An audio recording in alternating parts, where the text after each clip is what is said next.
BBC Urdu के programme Sairbeen में खुशामदीद। हमारे लंदन स्टूडियो से मैं हूं आलिया नाज़की।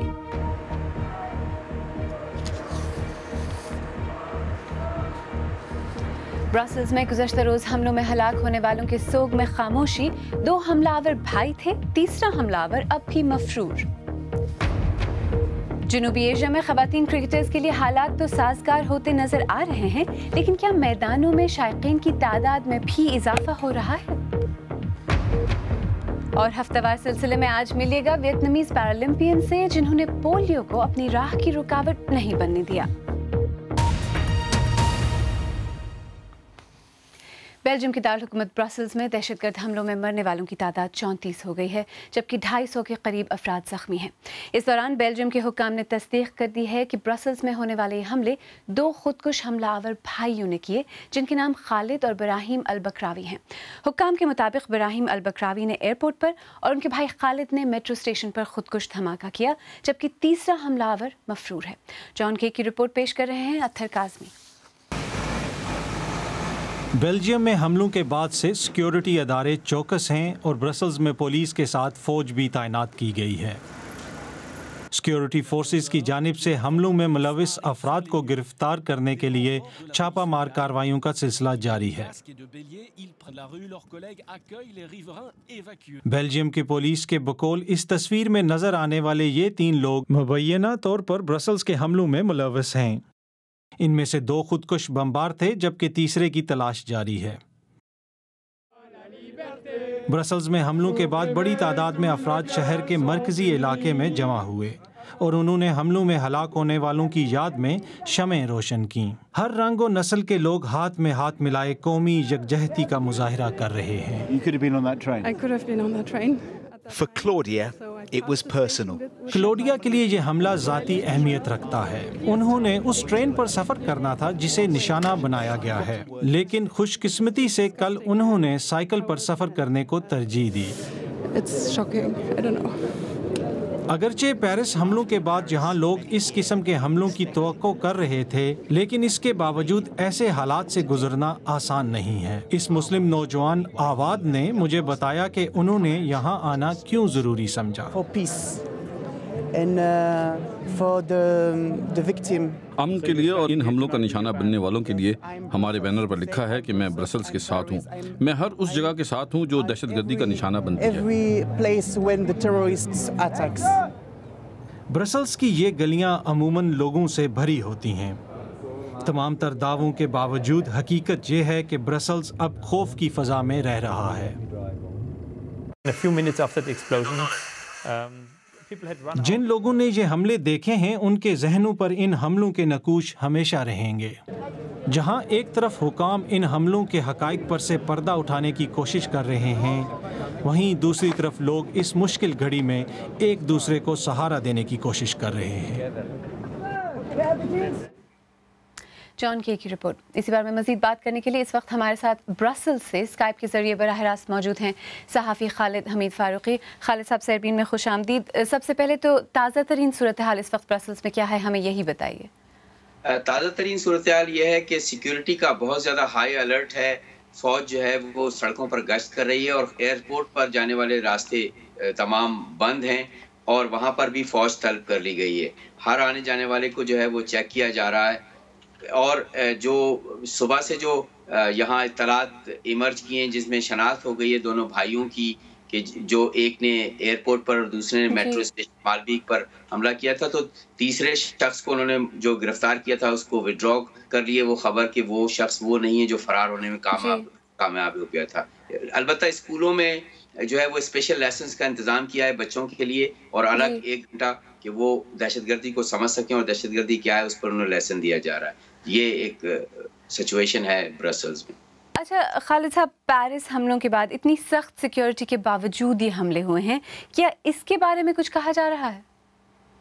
डेफिनेटली इतनी प्रॉब्लम ये है कि जो खुदकश बमबार होते हैं या खुदकश हमला करने वाले होते हैं, उन्हें रोकना जो है वो तकरीबन नामुमकिन होता है। लेकिन उन्होंने एयरपोर्ट का जिस तरीके से सॉफ्ट टारगेट चुना, और ये एयरपोर्ट एक जो है वो, बल्कि यूरोप के तमाम ही एयरपोर्ट जहाँ पर मैं गया हूँ तकरीबन तमामी ममालिक के इसी तरह के हैं कि आप ड्राइव करते हुए अराइवल और डिपार्चर हॉल तक जा सकते हैं। उसके बाद सूटकेस उठाएं, अंदर चले जाएं और आपकी जो सिक्योरिटी बैरियर है वो कस्टम से शुरू होता है। तो अराइवल हॉल में, डिपार्चर हॉल में, अतराफ में वहाँ पर जाना बहुत आसान होता है। और ब्रसल्स एयरपोर्ट जो है उतनी ज़्यादा एक तरह का शॉपिंग सेंटर वो हो गया है। वहाँ जो लोग प्रवास के लिए नहीं भी जाते, वो लोग चाय पीने के लिए वहाँ जाते हैं, या वहाँ पर जो है वो दूसरी खरीदारी करने के लिए जाते हैं।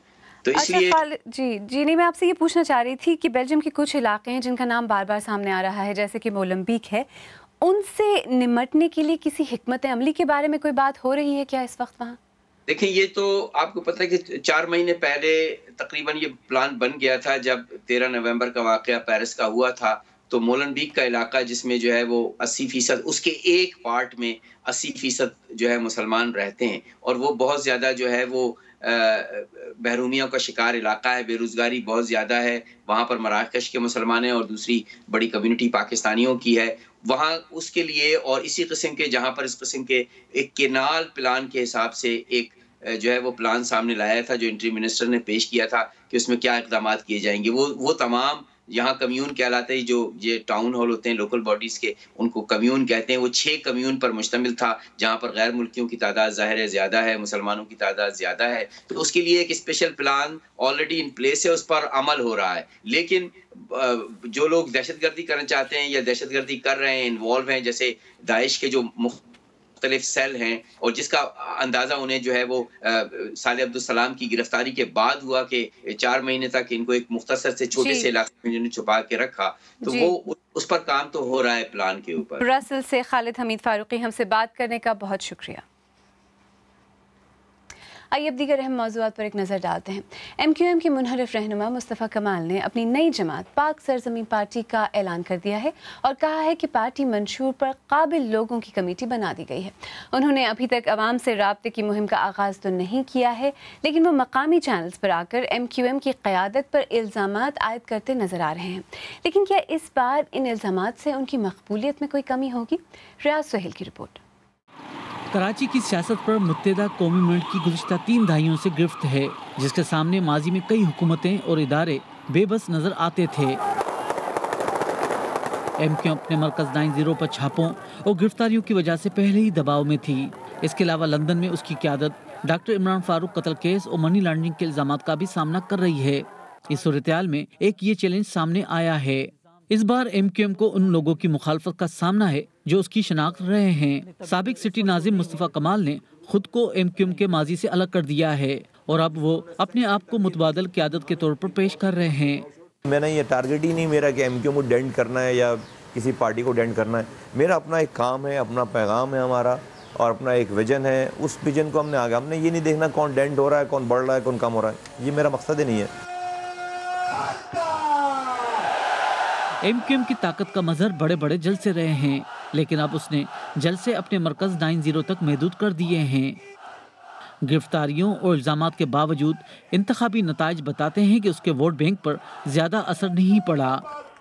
ये 2 अफराद की आमद, इसके मुहर्रिकात, इसके मकसद और इसके पीछे छुपी हुई साजिश को, इसकी टाइमिंग बुरी तरह से आश्कार करती है। हमारे वोटर्स, हमारे कारकुनान कल भी कायदे तहरीक अल्ताफ भाई पर भरपूर गैर मुतज़लज़ल एतमाद रखते थे, आज भी भरपूर और गैर मुतज़लज़ल एतमाद रखते हैं।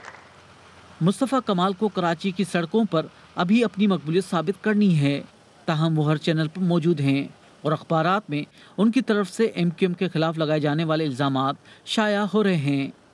जो आपने माजी की बात की है, तो ये ऐसा ही है कि पहली एक फ़िल्म चलाई जाए, जैसे 90s में चलाई गई थी हकीकी बना के, वो पिट गई।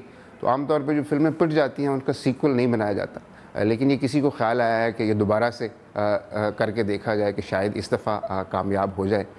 ये कामयाब होते अभी तक तो मुझे नज़र नहीं आती।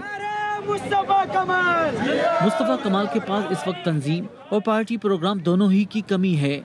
उनके पास बताने के लिए जो कारनामे हैं वो उन्होंने MQM के प्लेटफॉर्म से सरअंजाम दिए थे। क्या उनकी बुनियाद पर वो एक अलग सियासी पार्टी खड़ी कर सकेंगे? Riaz Suhail, BBC news, Karachi. America में सदारती उम्मीदवार की दौड़ में शामिल डेमोक्रेटिक पार्टी की हिलरी क्लिंटन और रिपब्लिकन पार्टी के डोनाल्ड ट्रंप ने रियासत एरिज़ोना में कामयाबी हासिल की है। रियासत एरिज़ोना में इमिग्रेशन बड़ा मसला रहा है, जिसकी वजह से ट्रंप यहां बाआसानी जीत गए। एरिज़ोना में लातीनी अमेरिका के ममालिक से आने वाले लोगों की तादाद भी काफ़ी बढ़ रही है और इसी अक़लियती तबके के वोटों से हिलरी क्लिंटन कामयाब हुई हैं। म्यांमार के मुतवक्किल वज़ीर ख़ज़ाना ने एतराफ़ किया है कि उनकी PhD की डिग्री पाकिस्तान की एक जाली यूनिवर्सिटी से हासिल की गई है। खुए विन, जो साबिक़ सरकारी अफसर हैं, उनकी डिग्री के जाली होने का उस वक्त इंकशाफ हुआ जब हुकूमत बनाने वाली जमात लीग फॉर डेमोक्रेसी की जानिब से उनकी तालीमी असनाद मंज़र आम पर लाई गईं। लुइस सुआरेज़ मैच के दौरान मुखालिफ खिलाड़ी को काटने पर लगने वाली पाबंदी के खत्म होने के बाद जुमे को पहली बार बैनुल-अक़वामी फुटबॉल में अपने मुल्क की नुमाइंदगी करेंगे। सुआरेज़ ने गुज़श्ता वर्ल्ड कप के एक मैच के दौरान इटली के जॉर्जियो चिलीनी को काट लिया था।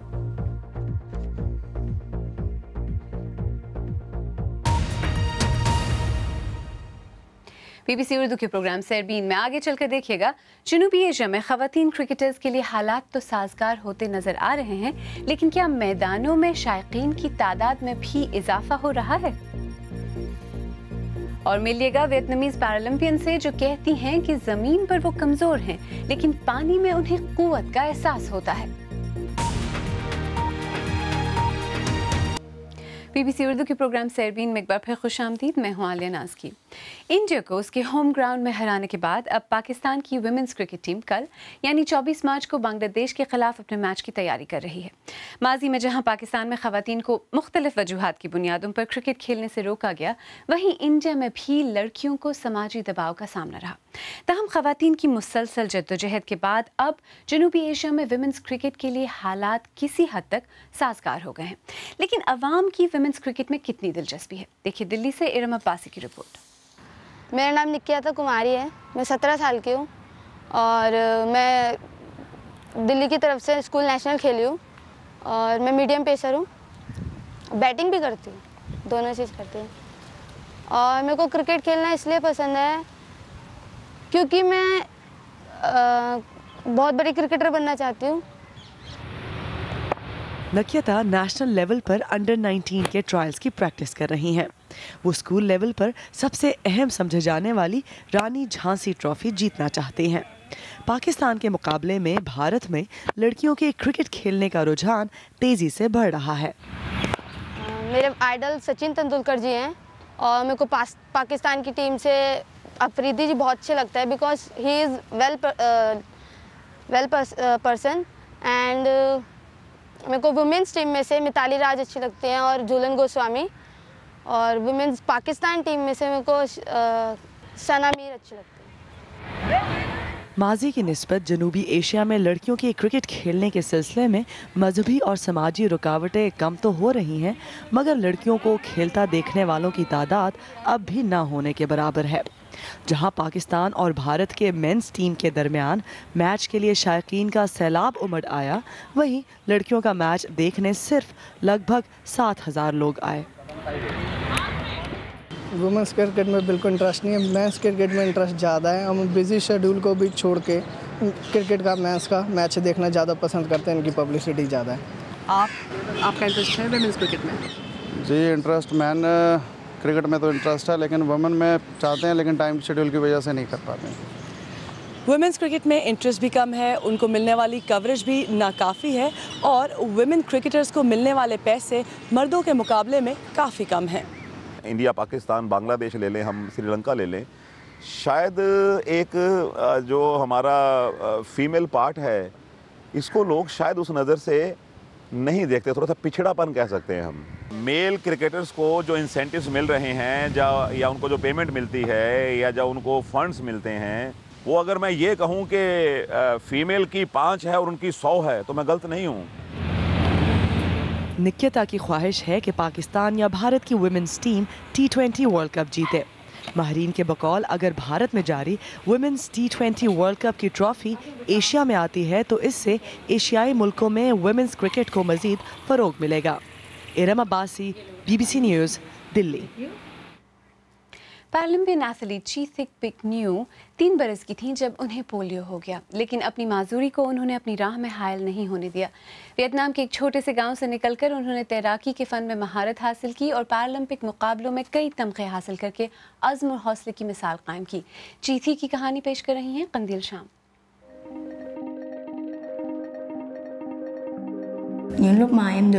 मैं जब भी कोई तमगा जीतती हूँ तो खुद को बादलों में उड़ता हुआ महसूस करती हूँ।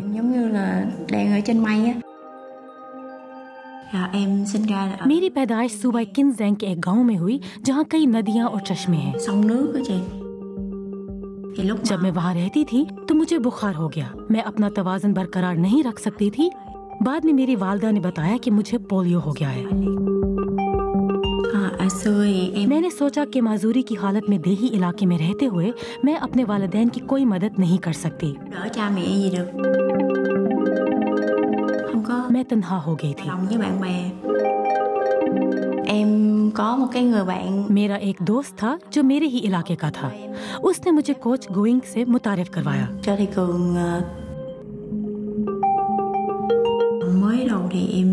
मैं जब पहली मर्तबा स्विमिंग पूल गई तो कोच ने मुझे आम लोगों जैसा स्विम सूट दिया। पोलियो की वजह से उस लिबास में मुझे अपना आप बहुत बुरा लगा और मैं 15 मिनट तक साकित रही।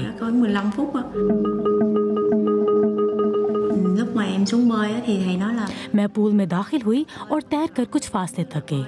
कोच ने कहा कि आप बहुत बासलाहियत हैं।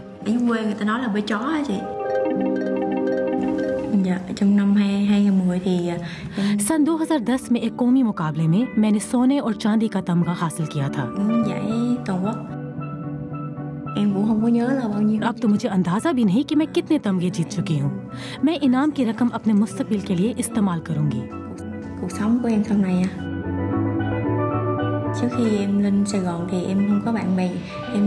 साइगोन आने से पहले मेरे ज्यादा दोस्त नहीं थे। मैं समझती थी कि मेरी माजूरी की वजह से मुझसे कोई प्यार नहीं करेगा।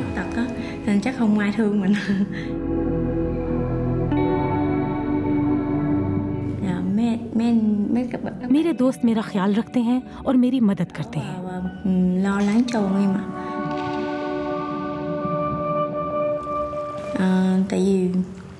माजी में स्विम सूट पहनते हुए मुझे शर्मिंदगी होती थी क्योंकि मुझ में कई खामियां हैं, लेकिन अब मैं अपना स्विम सूट पहनकर फख्र महसूस करती हूँ।